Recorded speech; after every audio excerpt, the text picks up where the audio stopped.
এক এমন অভিনেতা যিনি কিছু বছর হিরোর চরিত্রে অভিনয় করার পর ঠিক করেন তিনি হবেন ভিলেন, যিনি ভিলেনের ছবিই পাল্টে দেন। তিনি সাদা কাপড়ে ইংরেজি বলতে পারা স্টাইলিশ আর কুল ভিলেন, যাকে সারা দুনিয়া লায়ন্স নামে জানে। তিনি হলেন এমন অভিনেতা যিনি সবার মন জয় করে নিয়েছিলেন। তিনি হলেন লিজেন্ডারি অভিনেতা অজিত। ये इंस्पेक्टर मुझे कुछ ज्यादा ही डिस्टर्ब करने लगा। অজিত খানের আসল নাম হলো হামিদ আলী খান। জন্ম হয়েছিল 27 জানুয়ারি 1922 সালে।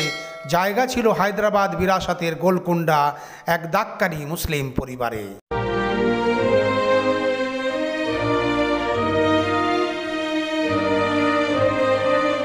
তার বাবা বসির আলী খানজি হায়দ্রাবাদ নিজামের সেনাতে কাজ করতেন, আর মা সুলতান জৈম বেগম ঘর পরিবার দেখতেন। অজিতের ছোট ভাইয়ের নাম ছিল ওয়াজিদ খান, আর 2 বোনও ছিল। তার পড়াশুনো আরম্ভ হয় অন্ধ্রপ্রদেশের বারাঙ্গল জেলায়, আর জায়গা ছিল গভর্নমেন্ট জুনিয়র কলেজ হানামকুন্ডা।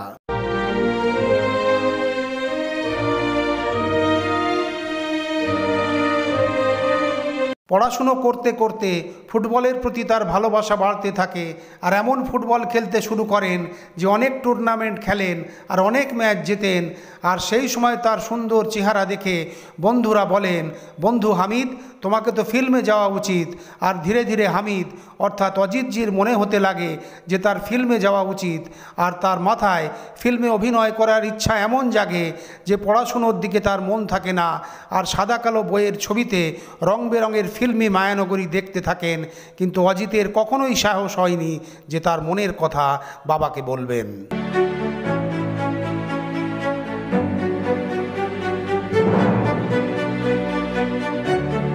অজিতজির বাবা পুরনো দিনের লোক ছিলেন। ফিল্মে কাজ করা তিনি একদম পছন্দ করতেন না। তিনি ভাবতেন ভদ্র ঘরের লোকেরা ফিল্মে কাজ করে না, আর তার বাবা খুব রাগী লোক ছিলেন। অজিতজির কখনো সাহসী হয়নি এই কথা বলার যে বাবা, আমি ফিল্মে কাজ করতে চাই। অজিতজির বাবা চাইতেন অজিত লেখাপড়া করে ডাক্তার অথবা উকিল হোক, আর তাই অজিতজি পড়াশুনো করার চেষ্টা করতে থাকেন। কিন্তু তার মন পড়ে থাকে কিভাবে তিনি ফিল্মে অভিনয় করবেন, তাই পড়াশুনোয় তার মন লাগে না। তখন তার কলেজের এক প্রফেসর খুব রেগে যান আর বলেন, তুমি তোমার বাবার মতো সেনাতে ভর্তি হয়ে যাও, আর না হলে ফিল্মে চলে যাও, পড়াশুনো তোমার দ্বারা হবে না।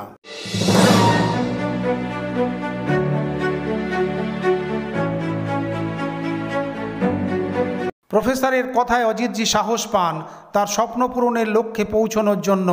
আর অজিতজির নিজের উপর খুব বিশ্বাস ছিল যে তিনি একবার যদি বোম্বে পৌঁছতে পারেন তবে তিনি তার স্বপ্ন পূরণ অবশ্যই করবেন। একথাও সত্যি, যদিও তার পড়াশোনায় মন লাগতো না, কিন্তু তিনি খুব মেধাবী ছাত্র ছিলেন। তিনি অনেক ভাষায় কথা বলতে পারতেন, যেমন তেলেগু, হিন্দি, আরবি, আর এইরকম অনেক ভাষায় তিনি কথা বলতে পারতেন। আর এটাও দেখার বিষয়, অজিতজি যে কলেজে পড়াশুনো করতেন সেই কলেজেই তার সিনিয়র ছিলেন PV নরসিমহা রাও, যিনি আগে গিয়ে আমাদের দেশ ভারতের প্রধানমন্ত্রী হয়েছিলেন।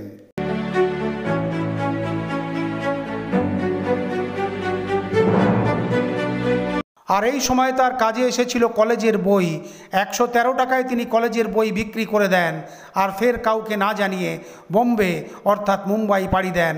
আর এইভাবেই মুম্বাইয়ে তিনি প্রথম পা রাখেন।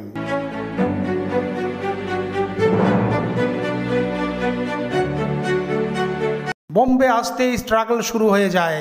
সেই সময় সবার কাছে জিজ্ঞাসা করে করে জোগাড় করেন কিছু প্রডিউসার আর ডিরেক্টরের অফিসের ঠিকানা, আর ফের সেখানে যাওয়া আসা শুরু করেন। কিন্তু কোথাও তিনি কাজের খবর পাননি, পয়সাও শেষ হয়ে যায়। যেটা ভেবে তিনি মুম্বাই এসেছিলেন সেরকম কিছুই হয়নি। আর খাওয়া আর থাকা নিয়ে তখন খুবই অসুবিধা হতে আরম্ভ করে। সেই সময় মোহাম্মদ আলী রোডে বড় বড় সিমেন্টের পাইপে কিছু গরিব লোক থাকতেন, সেখানে থাকতে আরম্ভ করেন অজিত। কিন্তু সেখানেও নানা অসুবিধা হতে থাকে। স্থানীয় গুন্ডারা হপ্তা তুলতেন। একদিন তাদের সামনাসামনি হয় অজিতের।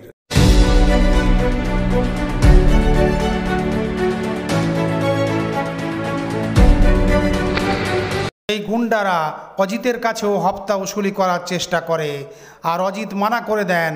আর তখন গুন্ডারা মারপিট করতে শুরু করে, আর অজিতজি এমন রেগে যান যে সেখানেই গুন্ডাদের এমন মারতে শুরু করেন যে তারা সেখান থেকে পালিয়ে যায়।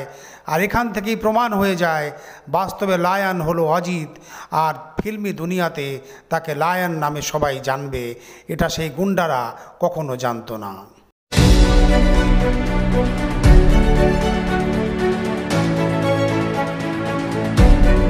সেখানে যারা থাকতো তারা অজিতজিকে ধন্যবাদ জানিয়ে চা আর খাবার দিতে আরম্ভ করে। আর সেখানে অজিতজির খুব নাম হয়ে যায়। কিন্তু তিনি তো ফিল্মে নাম করতে চেয়েছিলেন। অনেক চেষ্টা আর অনেক সংঘর্ষের পর সেই দিন আসে।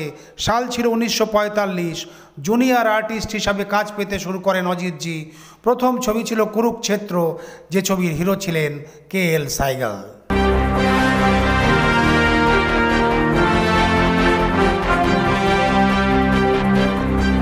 কিন্তু তার পার্সোনালিটি আর দমদার আওয়াজের জন্য তিনি জুনিয়র আর্টিস্ট থেকে একদম হিরো হয়ে যান।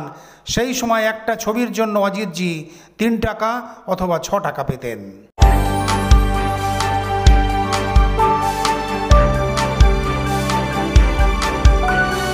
একদিন অজিতজির সাথে দেখা হয় নির্দেশক প্রফুল্ল রায়ের সাথে।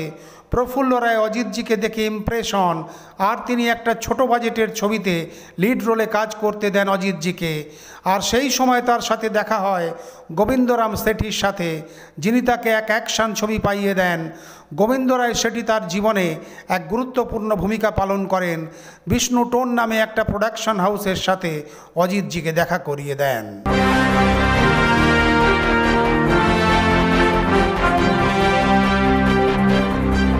সেই সময় বিষ্ণু সিনেটনের ধার্মিক ফিল্ম খুব জনপ্রিয় ছিল, আর সেই প্রোডাকশান প্রথম অ্যাকশান ছবি বানাবেন ভাবছিলেন। আর যখনই সেই প্রোডাকশান হাউসের লোকেরা অজিতকে দেখেন আর এতই ইমপ্রেস হন যে বিষ্ণু টোনের প্রথম অ্যাকশান ছবি সাহায় মিশ্রতে প্রথম লিড হিরো হন অজিত।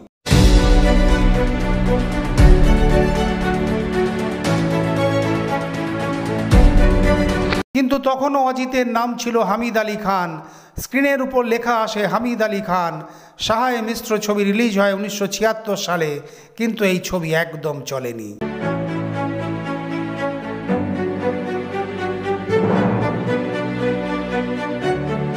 তবুও হামিদ আলী খানকে অভিনেতা হিসাবে সবাই পছন্দ করতে থাকে। হামিদ আলী খান এই নাম খুব লম্বা ছিল, সবার মুখে এই নাম উচ্চারণ করতে খুব অসুবিধা হচ্ছিল। সেই জন্য সেই সময়কার ফিল্ম নির্মাতা কে অমরনাথজি হামিদকে বলেন, তুমি তোমার নাম ছোট করে নিচ্ছ না কেন হামিদ? অজিতজির এই কথা ঠিক লাগে, আর তার মনে হয় ছবি না চলার কারণ হলো তার এই লম্বা নাম। আর তখন তিনি নিজের নাম ছোট করবেন ঠিক করে ফেলেন। তা রাখতে সাহায্য করেছিলেন নির্মাতা নির্দেশক মহেশ ভাটের বাবা নানাভাই ভাটজি। তিনি বলেছিলেন, তোমার পার্সোনালিটি দেখে মনে হয় তোমাকে কেউ জিততে পারবে না, তাই তোমার নাম হওয়া উচিত অজিত। আর স্ক্রিনের উপর নাম আসে অজিত।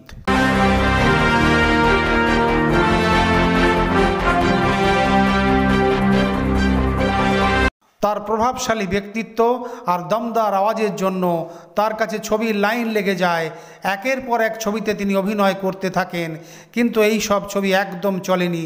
15টি ছবিতে তাকে নলিনী জয়বন্দের সাথে হিরোর চরিত্রে অভিনয় করতে দেখা যায়।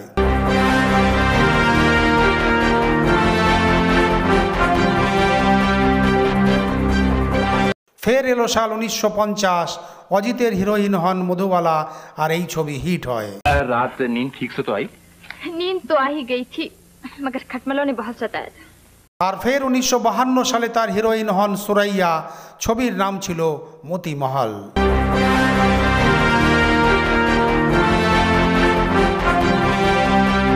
কিন্তু এত ছবিতে অভিনয় করা সত্ত্বেও অজিতজির ভাগ্যে সেইভাবে সফলতা আসেনি। অনেক ছবি চলেনি, কিন্তু 1951 সালের ছবি ঢোলক, 1954 সালের ছবি নাস্তিক, 1955 সালের ছবি বারাদরি, 1957 সালের ছবি বড় ভাই, এই সব ছবি খুব ভালো ছবি হয়েছিল এবং তার অভিনয়ের খুব প্রশংসা হয়।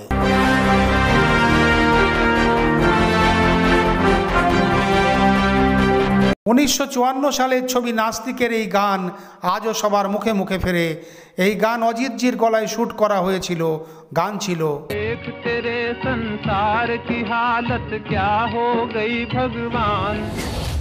এরপর অজিতজির মন খারাপ হয়ে যায়, কারণ তার বেশিরভাগ ছবি ফ্লপ হয়।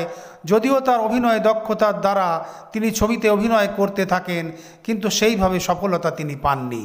অজিতজি এক ইন্টারভিউ বলেছিলেন, যদি আপনার ছবি সিলভার জুবলি হয় তবে আপনি সফল অভিনেতা, আর যদি আপনার ছবি না চলে আপনি যতই ভালো অভিনয় করুন তাহলে আপনি ফ্লপ অভিনেতা।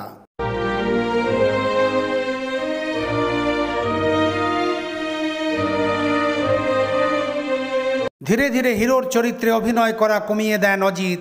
তিনি পার্শ্ব চরিত্রে অভিনয় করতে শুরু করেন। ফের 1957 সালের ছবি নয়া দৌড়ে তাকে অভিনয় করতে দেখা যায়। दोस्ती के मुंह पर तो थूक दिया तूने, वो भी एक लौंडिया की खातिर। छोड़ी छाती वीरों की यहाँ भोली शक्लें हीरों। আর 1960 সালে মোগলে আজমে দুর্জন সিংয়ের চরিত্রে এমন অভিনয় করেন যে আজও কেউ তাকে ভুলতে পারেনি।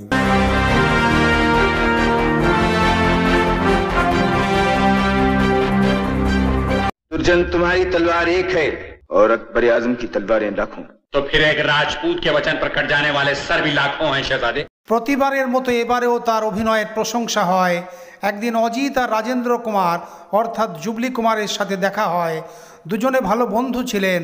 আর তখন রাজেন্দ্র কুমার অজিতজিকে বলেন, এখন কালার ফিল্মের সময় চলছে, অনেক বড় বাজেটের ছবি তৈরি হচ্ছে, এখন কেউ আপনাকে হিরোর রোল দেবে কিনা সন্দেহ আছে, তাই আপনাকে ফিল্মে অভিনয়ের চরিত্র বদলানো উচিত। আপনি কেন খলনায়কের ভূমিকায় অভিনয় করছেন না?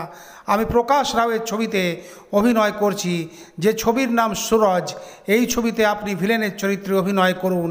আর অজিতজি নিজের বন্ধুর কথা ফেলতে পারেননি, আর তিনি রাজি হয়ে যান, আর অজিত হয়ে যান ভিলেন।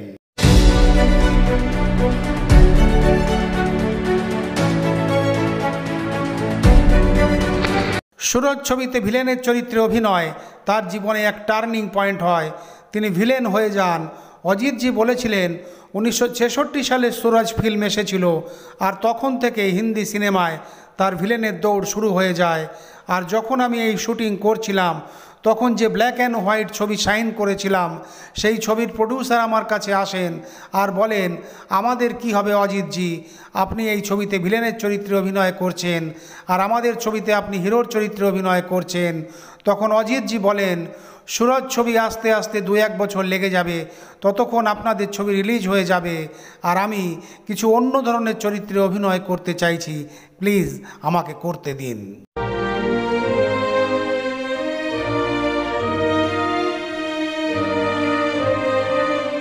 আর ফের সুরজ ছবি রিলিজ হয়। এই ছবি সুপার ডুপার হিট হয়। 1966 সালে সুরজ ছবির প্রিমিয়ার হয়েছিল মিনার্ভা সিনেমা হলে। প্রিমিয়ারের সময় একজন ভিলেন ছিলেন অজিতের বন্ধু। তিনি সুরজ ছবি দেখেন আর বলেন, আমি যে ফিল্মে কাজ করছিলাম সেটাও আপনি কেড়ে নিলেন। এই ছবিতে আপনি এমন অভিনয় করেছেন, আপনার এই অভিনয় দেখে কোনো প্রডিউসার ডিরেক্টর আর আমাদের কাজ দেবে না। এই কথা বলে তিনি অজিতকে জড়িয়ে ধরেন।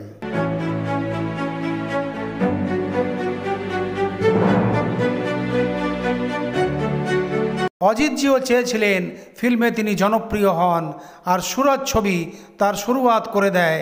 আর এরপর অনেক ছবি এসেছিল, যেমন রাজা और রং, প্রিন্স, আদমি और ইনসান, জীবন মৃত্যু, ধরতি, হের রাঞ্ঝা, পতঙ্গা, পরায়াধান, সুলতানা ডাকু।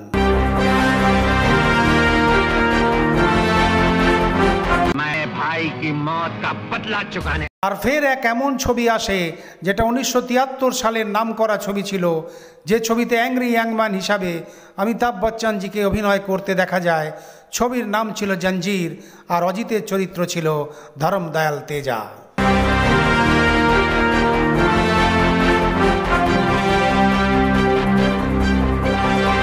এই ছবিতে অজিতজি ভিলেনের চরিত্রে এমন অভিনয় করেছিলেন যেটা হিন্দি সিনেমায় কখনো কেউ দেখেনি। সব থেকে আলাদা, স্টাইলিশ, সাদা কাপড়ের ড্রেস পরা এক অনোখা ভিলেন, যিনি সবসময় একজন সেক্রেটারি রাখতেন।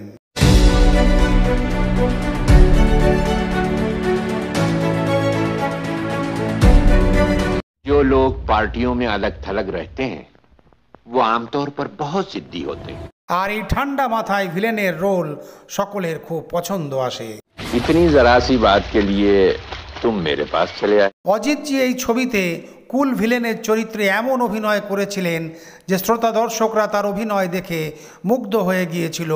এই ছবির নির্দেশক প্রকাশ মেহরাজি বলেছিলেন, অজিতজি বলতেন ফিল্মের ভিলেনরা অনেক চিৎকার করে, সেই জন্য এক এমন ভিলেন রাখা হোক যে অনেক মিষ্টি ভাষায় কথা বলবে, অথচ মনের দিক থেকে হবে খুব কঠোর, আর তার আন্দাজ রাজার চেয়ে কম নয়, রয়্যাল আন্দাজে ভিলেন কথা বলবে।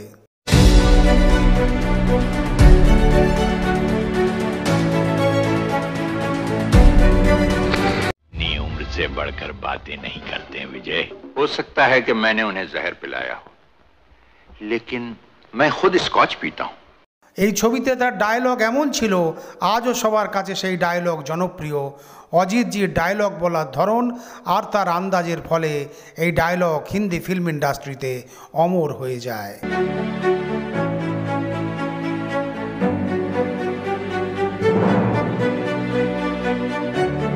অজিতজি অনেক ভালো সুন্দর ছবিতে অভিনয় করেছিলেন, আর তিনি খ্যাতি শীর্ষে চলে যান। আর ছবি কালীচরণের ডায়লগ কেউ ভুলতে পারবে না। এই ডায়লগ থেকেই তাকে সবাই লয়ন বলতে শুরু করে।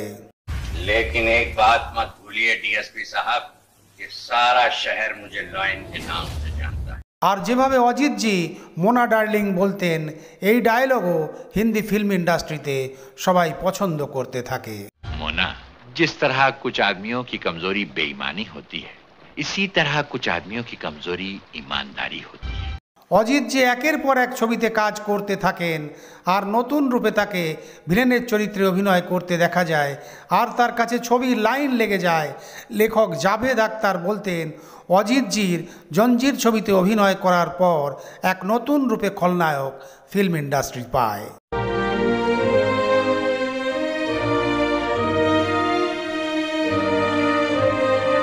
তার চরিত্রে অভিনয় করার জন্য অজিতজিকে সবসময় সাদা suit, check suit, matching overcoat, সাদা চামড়ার জুতো, শানদার ফটো সানগ্লাস, জুয়েলারি আর তার পার্সোনালিটির জন্য এইসব অ্যাক্সেসারি তার উপর খুব ফিট হতো, আর একটা রাজার মতো স্টাইল হতো। আর লুকের সাথে সাথে তাকে লয়ন হিসাবে দেখা যায়, যে ছিল খুব কঠোর মনের, যার কথায় সবাই ভয় পেয়ে যেত।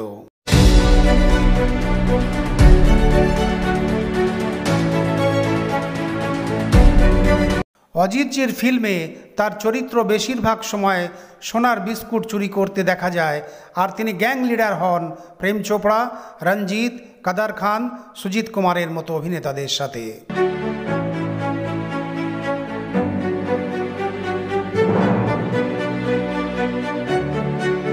स्मार्ट गाय है।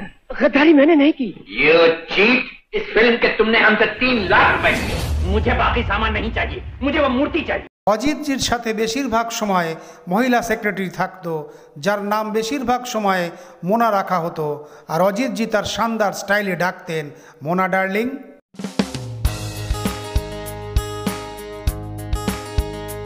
অজিতজির কাজের চাপ বাড়তে থাকে, আর তিনি খ্যাতি শীর্ষে চলে যান।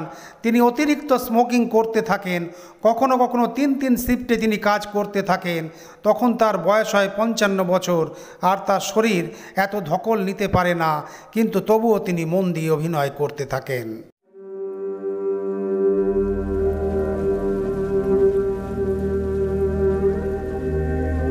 সেই সময় অজিতজি একজন নামকরা অভিনেতা ছিলেন, কিন্তু কখনো এই কথা কাউকে বুঝতে দেননি যে তিনি একজন নামকরা অভিনেতা।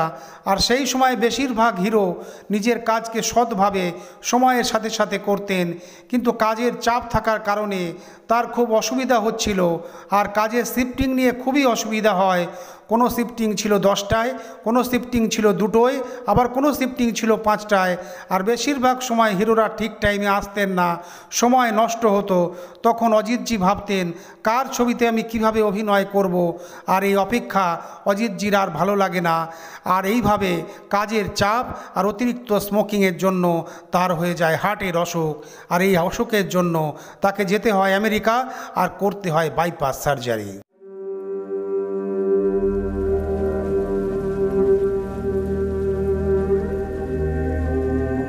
সেই সময় অজিতজির ফিল্মি কেরিয়ার অনেক উঁচুতে ছিল, কিন্তু যখন তিনি আমেরিকা থেকে হার্টের অপারেশন করে ফেরেন, তখন অজিতজি বলেন, আমি ফিল্ম ছেড়ে দিলাম আর ফিরে যান নিজের শহর হায়দ্রাবাদে।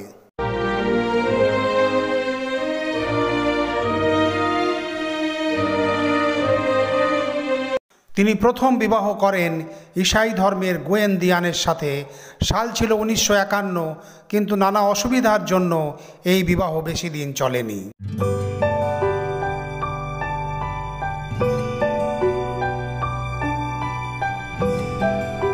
আর তিনি দ্বিতীয় বিবাহ মা বাবার পছন্দের মেয়েকে করেন। তার বেগমের নাম ছিল শাহিদা আলী।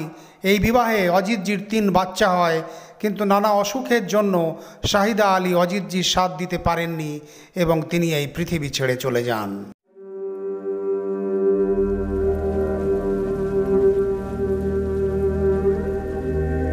ফের অজিতজি তৃতীয় বিবাহ করেন সারা আলী খানের সাথে। এটা তাদের লাভ ম্যারেজ ছিল।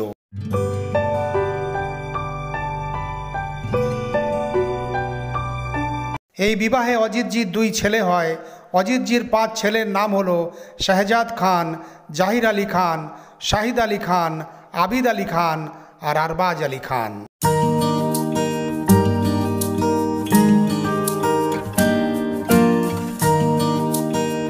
বাবা অজিতের কোনো ছবি রিলিজ হলে লুকিয়ে দেখতে যেতেন ছেলে শাহজাদ খান। অজিতজি নিজের ফিল্মি কেরিয়ারে অনেক ওঠানামা দেখেছিলেন, আর সেই কারণেই অজিতজি কখনো চাইতেন না তার ছেলেরা ফিল্মে আসুক।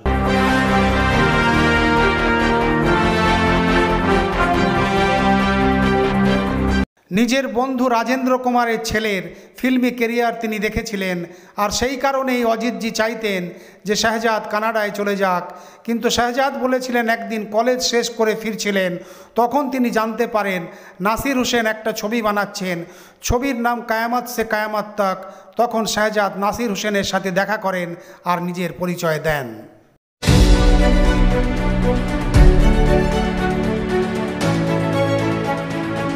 আর যখন এই কথা অজিত জানতে পারেন, তখন অজিতজি শাহজাদকে বলেন, তুমি নাসির হুসেনের সাথে দেখা করে এসেছো, কিন্তু আমাকে কাউকে ফোন করতে বলবে না, যা করবে নিজের যোগ্যতায় করবে।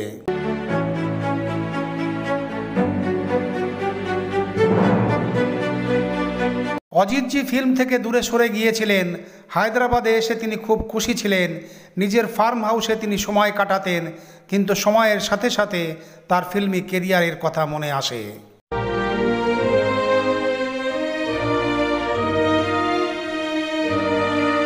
অজিতজিকে 10 বছর বাদে সেলিম আক্তারজি অ্যাপ্রোচ করেন আর বলেন, আপনি আমার ছবি পুলিশ অফিসারে কাজ করবেন, আমি আপনাকে আবার ফিল্মে ফিরিয়ে আনতে চাই। আর ফের রূপালী পর্দায় দেখা যায় অজিতকে।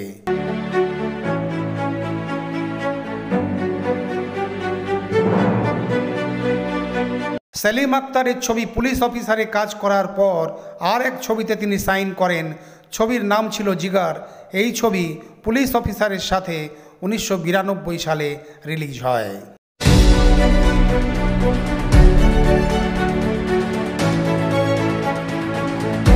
ফের এরপর তিনি আরও কিছু ছবিতে কাজ করেন, যেমন আদমি, শক্তিমান, আতিশ, বেতাজ বাদশাহ, আ গলে লাগ যা আর দেবানন্দের গ্যাংস্টার।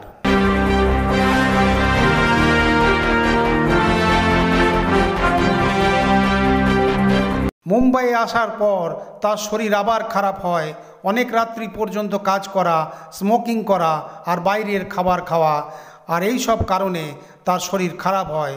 আর সেই সময় অনেকে অজিতজির জোক বানাতে আরম্ভ করেন, আর তিনি এই জোক দেখে খুব খুশি হতেন।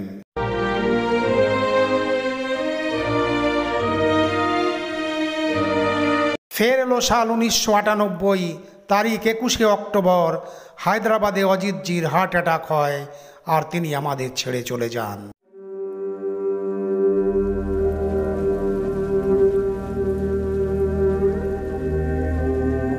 ভারতীয় সিনেমার ইতিহাসে অজিতের মতো অভিনেতা না ছিল না হবে। इंस्पेक्टर मुझे कुछ ज्यादा ही डिस्टर्ब करने लगा है। भगवान की दया और सरकार की मेहरबानी से करोड़ों रुपए कमाने का एक बहुत ही अच्छा मौका हाथ लगा।